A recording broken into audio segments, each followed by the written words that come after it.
കിടിലൻ ടേസ്റ്റുള്ള ബീഫ് കട്ട്ലറ്റിൻ്റെ റെസിപ്പിയാണ്. ഒന്ന് ട്രൈ ചെയ്താൽ വീണ്ടും ഉണ്ടാക്കാൻ തോന്നുന്ന നല്ലൊരു ബീഫ് കട്ട്ലറ്റിൻ്റെ റെസിപ്പിയാണ്. ഇതിനാവശ്യമായിട്ട് എന്തൊക്കെയാണ് വേണ്ടതെന്ന് കണ്ടു നോക്കാം. ഇതിനായിട്ട് ഞാൻ കുറച്ച് ബീഫ് ഒന്ന് വേവിച്ചെടുത്തിട്ടുണ്ട്. അതുപോലെ തന്നെ നമുക്ക് വേണ്ടത് 3 ബ്രെഡ് ഞാൻ എടുത്തിട്ടുണ്ട്. പിന്നെ 2 പൊട്ടറ്റോ ഒന്ന് പുഴുങ്ങിയെടുത്തേക്കുന്നതാണ്. ഇത് രണ്ടും നമ്മളൊന്ന് പൊടിച്ചെടുക്കണം. അതുപോലെ തന്നെ ഒരു 2 സവാള ഉള്ളി അരിഞ്ഞതാണ്, പിന്നെ മല്ലിയില, ഇതിനാവശ്യമായിട്ടുള്ള പച്ചമുളക്. ഇനി നമുക്ക് ആ വേവിച്ച് വെച്ച ബീഫ് ഇതുപോലെ ഒന്ന് പൊടിച്ചെടുക്കണം. അതുപോലെ തന്നെ നമ്മൾ പുഴുങ്ങി വെച്ചിരുന്ന പൊട്ടറ്റോ ഇതുപോലെ ഒന്ന് പൊടിച്ചെടുക്കുക. ബ്രെഡ് ഇതുപോലെ ഒന്ന് പൊടിച്ചെടുക്കുക. നമ്മുടെ കയ്യിൽ ബ്രെഡ് ക്രംസ് ഉണ്ടെങ്കിൽ അത് മതിയാകും. ബ്രെഡ് ക്രംസ് ഇല്ലെങ്കിൽ ഇതുപോലെ ഒരു 3 ബ്രെഡ് എടുത്ത് നമ്മൾ ഒന്ന് പൊടിച്ചെടുത്താൽ മതിയാകും. എന്നിട്ട് ഇതാ ഈ രീതിയിലൊന്ന് വറുത്തെടുത്ത് കഴിഞ്ഞാൽ ആ ബ്രെഡ് ക്രംസ് പോലെ തന്നെ നമുക്ക് ഈ ബ്രെഡ് പൊടി നമുക്ക് കിട്ടുകയും ചെയ്യും. ഇതാ ഒത്തിരി നമുക്ക് വറുത്തെടുക്കേണ്ട കാര്യമില്ല. ഇനി ഞാൻ കുറച്ച് ഉപ്പും കൂടെ ചേർത്ത് കൊടുക്കുന്നുണ്ട്. കരിഞ്ഞു പോവുകയും ചെയ്യരുത് നമ്മളിത് വറുത്തെടുക്കുന്ന സമയത്ത്. ഇത് ജസ്റ്റ് ചൂടാക്കിയാൽ മതിയാകും. അന്നേരം പെട്ടെന്ന് തന്നെ നമുക്കത് ഇപ്പം ബ്രെഡാകുമ്പോൾ മിക്സിയിലൊന്ന് അടിച്ചെടുക്കുമ്പോൾ ഒന്ന് കുഴഞ്ഞിരിക്കും. ഇതാ ഈ ഒരു രീതിയിൽ നമുക്ക് കിട്ടിയാൽ മതി. ഇതിന് നമുക്കിനി മാറ്റാം. അതേ പാനിൽ തന്നെ ഞാനൊരു 2 സ്പൂൺ അളവിൽ കൊക്കനട്ട് ഓയിൽ ഒഴിച്ചു കൊടുക്കുന്നുണ്ട്.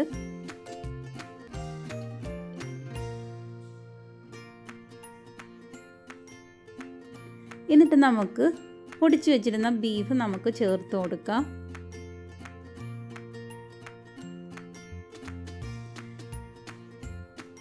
എന്നിട്ട് നന്നായിട്ടൊന്ന് നമുക്കൊന്ന് ആ എണ്ണയിലൊന്ന് വഴറ്റിയെടുക്കാം. ആ ബീഫിലേക്ക് ഒന്ന് വെള്ളമൊക്കെ മാറ്റി ഒറ്റയായിട്ട് കിട്ടുന്ന രീതിയിലാകും നമ്മൾ അങ്ങനെ ചെയ്യുമ്പോൾ. ആ കുഴഞ്ഞു കിടക്കുന്ന രീതി അങ്ങ് മാറും.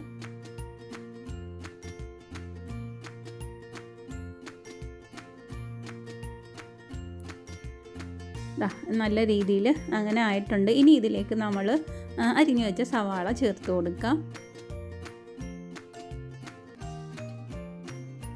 എന്നിട്ട് നന്നായിട്ട് നമുക്ക് ഒന്ന് വഴറ്റി കൊടുക്കാം. ബീഫ് ഞാൻ ഉപ്പ് ചേർത്താണ് വേവിച്ചത്. അതുപോലെ ഉപ്പ് ചേർത്ത് വേണം നമ്മൾ ബീഫ് വേവിച്ചെടുക്കാനായിട്ട്. ഇനി നമുക്ക് മല്ലിയിലയും എരിവിനാവശ്യമായ പച്ചമുളക്, പിന്നെ ഇഞ്ചി വെളുത്തുള്ളി പേസ്റ്റാണ് ചേർത്ത് കൊടുക്കുന്നത്. അത് നല്ല പേസ്റ്റ് ആവണ്ട, ഇന്ന് ചതച്ച് ചേർത്ത് കൊടുത്താൽ മതി. ഒരു തരിതരിപ്പിൽ ചേർത്താൽ മതിയാകും. ഇതാ ഈ രീതിയിൽ വേണം നമുക്ക് വഴറ്റി കിട്ടാൻ. ഇനി ഇതിലേക്ക് 1/4 ടീസ്പൂൺ മഞ്ഞൾപ്പൊടി, 1/4 ടീസ്പൂൺ പെരിഞ്ജീരകപ്പൊടി, 1/4 ടീസ്പൂൺ ഗരം മസാലപ്പൊടി, അതുപോലെ തന്നെ 1/4 ടീസ്പൂൺ കുരുമുളക് പൊടി, 1 ടീസ്പൂൺ അളവിൽ മുളക് പൊടി ചേർത്ത് കൊടുക്കുന്നുണ്ട്. എന്നിട്ട് ഇതെല്ലാം കൂടെ ഒന്ന് നന്നായിട്ട് നമുക്കൊന്ന് മിക്സ് ചെയ്തെടുക്കാം. നമുക്ക് മസാലയൊക്കെ കുറച്ച് മാത്രം മതിയാവും. ഈ രീതിയിൽ എടുക്കണം. ഇത് നമ്മൾ നല്ല രീതിയിൽ വെള്ളം വറ്റിച്ച് ഇതേ രീതിയിൽ നമ്മൾ ചെയ്തെടുക്കുകയാണെങ്കിൽ കുറേ ദിവസം വരെ നമുക്കിത് സൂക്ഷിച്ച് വെക്കാനും പറ്റും നമുക്ക്. എന്നിട്ട് നമ്മൾ പൊട്ടറ്റോ പുഴുങ്ങി നമ്മൾ ഉടച്ചതാണ് ചേർത്ത് കൊടുക്കുന്നത്. എന്നിട്ട് നന്നായിട്ട് നമുക്കിതിലൊന്ന് മിക്സ് ചെയ്തെടുക്കണം.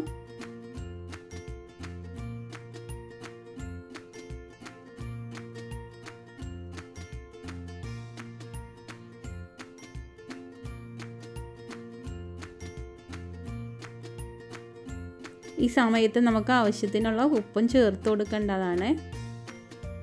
പൊട്ടറ്റോ ഒക്കെ നല്ല രീതിയിൽ അതിൽ മിക്സായി വന്നിട്ടുണ്ട്.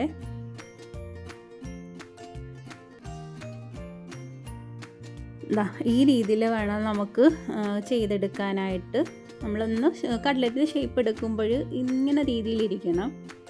അങ്ങനെ എല്ലാം നല്ല രീതിയിൽ മിക്സായി വന്നിട്ടുണ്ട്. ഇനി നമുക്ക് 2 മുട്ട വേണം. 2 മുട്ട എടുക്കുക. അതിലേക്ക് ആ മുട്ടയ്ക്ക് ആവശ്യത്തിന് ഉപ്പ് ചേർത്ത് കൊടുക്കുക. എന്നിട്ടൊന്ന് ബീറ്റ് ചെയ്തെടുക്കുക. എന്നിട്ട് ഇതിലേക്ക് ഞാൻ ഒരു 1/4 ടീസ്പൂൺ അളവിൽ കുരുമുളക് പൊടിയാണ് ചേർത്ത് കൊടുക്കുന്നത്. പിന്നെ ഒരു 1/4 ടീസ്പൂൺ അളവിൽ ഗരം മസാലപ്പൊടിയാണ് ചേർത്ത് കൊടുക്കുന്നത്. എന്നിട്ട് ഇതിൽ കോൺഫ്ലവർ ആണ് ചേർത്ത് കൊടുക്കുന്നത്. ഈ കോൺഫ്ലവർ ചേർത്ത് കൊടുക്കുമ്പോൾ നമ്മൾ കട്ട്ലറ്റ് നല്ല ക്രിസ്പി ആയിട്ടിരിക്കും. പുറം നല്ല ക്രിസ്പി ആയിട്ട് കിട്ടുകയും ചെയ്യും, പൊട്ടിപ്പോത്തുമില്ല. ഇതിനായിട്ടാണ് ഞാൻ ഈ ഒരു മുട്ടയുടെ കൂട്ടിൽ നമ്മൾ കോൺഫ്ലോർ ചേർത്ത് കൊടുക്കുന്നത്. അങ്ങനെ ആകുമ്പോഴത്തേക്കിന് നമ്മൾ കട്ട്ലറ്റ് നമ്മൾ ഫ്രൈ ചെയ്തെടുത്താലും പൊട്ടിപ്പോകത്തുമില്ല, നല്ല ക്രിസ്പി ആയിട്ടിരിക്കുകയും ചെയ്യും. ഇനി നമുക്ക് ഇതേ രീതിയിൽ കട്ട്ലറ്റിൻ്റെ ഷേപ്പിൽ നമുക്ക് ഒന്ന് റോളാക്കി എടുക്കണം. ഈ രീതിയിൽ വേണം നമ്മൾ റോളാക്കി എടുക്കാൻ. അത് കട്ടിക്ക് വേണമെങ്കിൽ അങ്ങനെ എടുക്കാം, കട്ട്ലറ്റിൻ്റെ ഷേപ്പിലാക്കി എടുക്കാം. അങ്ങനെ ഞാൻ എടുത്തിട്ടുണ്ട്. ഇനി ഇതെല്ലാം നമ്മളങ്ങനെ ചെയ്തെടുത്തിട്ടുണ്ട്.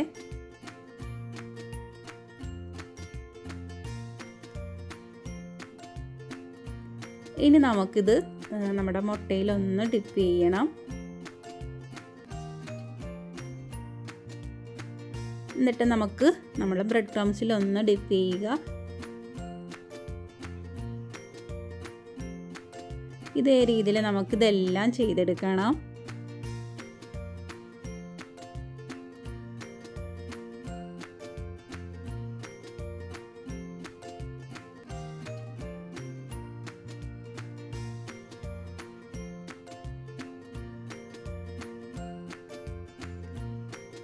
അങ്ങനെ എല്ലാം അങ്ങനെ ചെയ്തെടുത്തിട്ടുണ്ട്. ഇനി നമുക്ക് ഫ്രിഡ്ജിലൊരു 10 മിനിറ്റ് നമുക്ക് ഇതൊന്ന് റെസ്റ്റ് ചെയ്യാനായിട്ടൊന്ന് ഫ്രിഡ്ജിലായിട്ട് വെക്കണം. ഫ്രീസറിൽ വെക്കരുത്, ഫ്രിഡ്ജിലായിട്ട് വെക്കുക. 10 മിനിറ്റ് വെച്ചതിന് ശേഷം നമുക്കിത് ഫ്രൈ ചെയ്യാനായിട്ട് എടുക്കേണ്ടത്. അങ്ങനെ ചെയ്യുമ്പോൾ നല്ല ക്രിസ്പി ആയിട്ടിരിക്കുകയും ചെയ്യും, പൊട്ടിപ്പോത്തുമില്ല, എണ്ണയും അധികം കുടിക്കത്തുമില്ല. അങ്ങനെ ഒന്ന് ട്രൈ ചെയ്ത് നോക്കണം.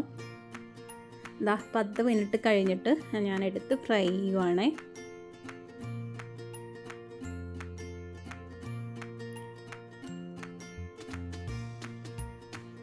ആദ്യം ഒന്ന് ഫ്ലെയിം കൂട്ടി വെച്ച് വേണം നമ്മൾ, ഓയിൽ നല്ല രീതിയിൽ ചൂടായിട്ട് വേണം നമ്മൾ ഇത് ഇട്ട് കൊടുക്കാനായിട്ട്. എന്നിട്ട് നല്ല രീതിയിൽ ഫ്ലെയിം കുറച്ച് വെച്ച് കൊടുക്കണം, ഇല്ലെങ്കിൽ പെട്ടെന്ന് അത് കരിഞ്ഞു പോകും. ഞാനത് ഒരു സൈഡൊന്നും ഇടുന്നതിന് ശേഷം അടുത്ത സൈഡ് ഞാൻ തിരിച്ചിട്ട് കൊടുക്കുന്നുണ്ട്.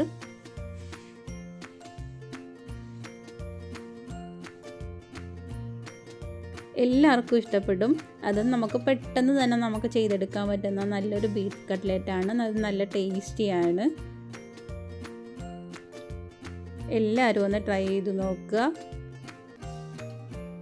അങ്ങനെ ഞാൻ എണ്ണയിൽ നിന്ന് കോരി എടുത്തിട്ടുണ്ട്. ഇനി നമുക്കിതൊരു പാത്രത്തിലേക്ക് മാറ്റാം. അങ്ങനെ എല്ലാ കട്ട്ലറ്റും അങ്ങനെ ഫ്രൈ ചെയ്ത് കോരി ഒരു പാത്രത്തിലേക്ക് മാറ്റിയിട്ടുണ്ട്. ഇതേ രീതിയിൽ എല്ലാവരും ഒന്ന് ട്രൈ ചെയ്ത് നോക്കുക. നിങ്ങൾക്ക് എല്ലാവർക്കും ഇഷ്ടപ്പെടും. ഈ രീതിയിൽ തന്നെ നമുക്ക് ചിക്കനിലായാലും ഒക്കെ ചെയ്യാവുന്നതാണ്. അഥവാ ചിക്കനും ബീഫും ഇല്ലെങ്കിൽ അത് രണ്ടും നമുക്ക് ഒഴിവാക്കി വെജ് കട്ട്ലറ്റ് ഈ രീതിയിൽ തന്നെ നമുക്ക് ചെയ്തെടുക്കാവുന്നതാണ്.